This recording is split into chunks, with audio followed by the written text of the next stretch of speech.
We do have a climate crisis, but it's not what you think. The weather is directed by God. It is not a series of random events.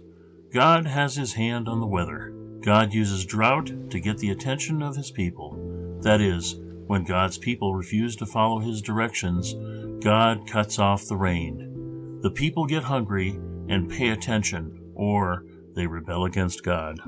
How do we know that we are not doing what God wants us to do? Haggai 1:6. You have planted much but harvested little. You eat but never have enough. You drink but never have your fill. You put on clothes but are not warm.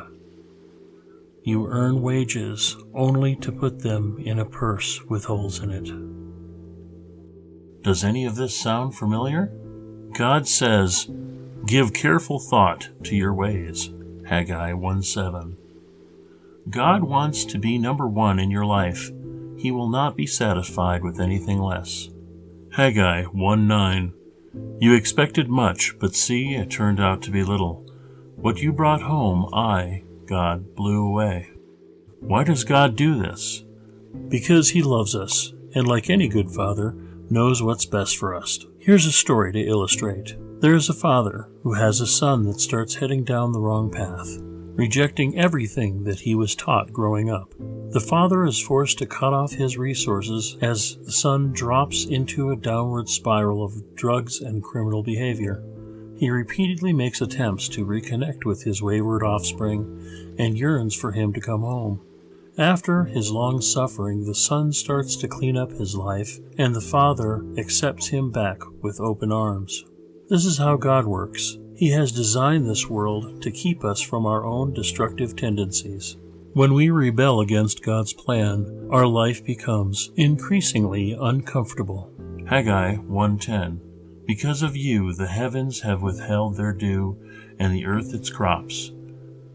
I, God, called for a drought on the fields and the mountains, on the grain, the new wine, the oil, and whatever the ground produces, on men and cattle, and on the labor of your hands.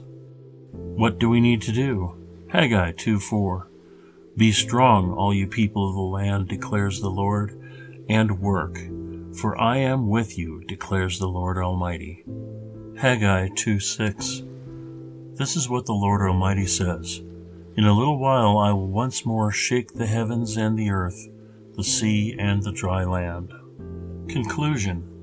Yes, we do have a climate crisis.